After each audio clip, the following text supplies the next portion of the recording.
অর্থনৈতিক সক্ষমতার বিবেচনায় প্রস্তাবিত নবম পে স্কেল পুরোপুরি বাস্তবায়নযোগ্য নয় এমন মন্তব্য করে অর্থনীতিবিদরা বলছেন, অন্তর্বর্তী সরকারের এই কমিশন গঠন করাও উচিত হয়নি। জনপ্রশাসন বিশেষজ্ঞদের মতে পে কমিশনের প্রস্তাব সরকারি চাকরিজীবীদের মাঝে উচ্চাভিলাষী প্রত্যাশা জাগিয়েছে, যা পূরণের চাপ সামলাতে না পারলে নির্বাচিত সরকার প্রশাসনিক অস্থিরতা ও বিক্ষোভের মুখে পড়তে পারে। চলতি অর্থবছর 7,90,000 কোটি টাকার বাজেটে ঘাটতি 2,26,000 কোটি, আর 5,44,000 কোটির পরিচালন বাজেটে বেতন ভাতা পেনশনে রাখা হয়েছে 22 ভাগ, সুদ পরিশোধে ব্যয় 22.4%।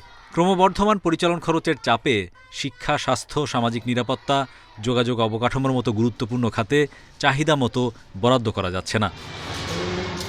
সরকারের আয় ব্যয়ের জটিল সমীকরণের মাঝেই আলোচনায় এসেছে নবম পে স্কেল।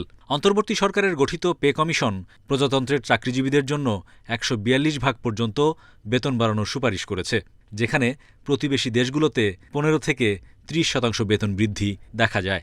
আমরা যে রাজস্ব আদায় করছি সেটার প্রায় 30-32 ভাগই চলে যাচ্ছে সরকারের ধার দেনা শোধ করার জন্য আর কি, সুদের হার হিসাবে। তারপরে যেটুকু আমাদের অবস্থা থাকে সেখান থেকে শিক্ষা, স্বাস্থ্য, সোশ্যাল প্রোটেকশন এইসব সেক্টর আমরা যথেষ্ট পরিমাণে আমরা খরচ করতে পারছি না। আপনি জানেন যে এটিপিও অনেক কিন্তু কাটছাট করা হচ্ছে, উন্নয়ন বাজেটে অনেক কাটছাট করা হচ্ছে। তাহলে সরকারের আর্থিক সংকুলন কোত্থেকে আসবে? উনি যদি এটা বাস্তবায়ন করতে না পারেন তাহলে তার হয়তো এই কমিশন করাটা এই সময় উচিত হয় না।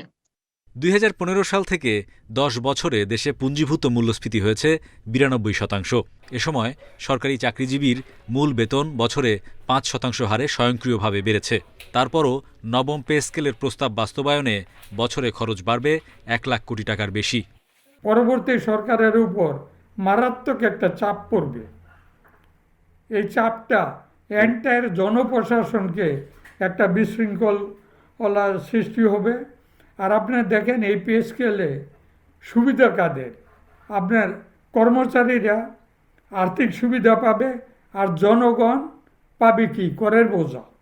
পে কমিশনের প্রস্তাব বাস্তবায়ন হলে স্বায়ত্তশাসিত, রাষ্ট্রায়ত্ত অন্যান্য প্রতিষ্ঠান এবং বেসরকারি খাতেও বেতন বাড়ানোর দাবি প্রকট হবে বলে মনে করেন পর্যবেক্ষকরা। এতে আর্থসামাজিক অস্থিরতার পাশাপাশি মূল্যস্ফীতি বৃদ্ধির আশঙ্কাও করছেন তারা। Hari Saha, independent news, Dhaka.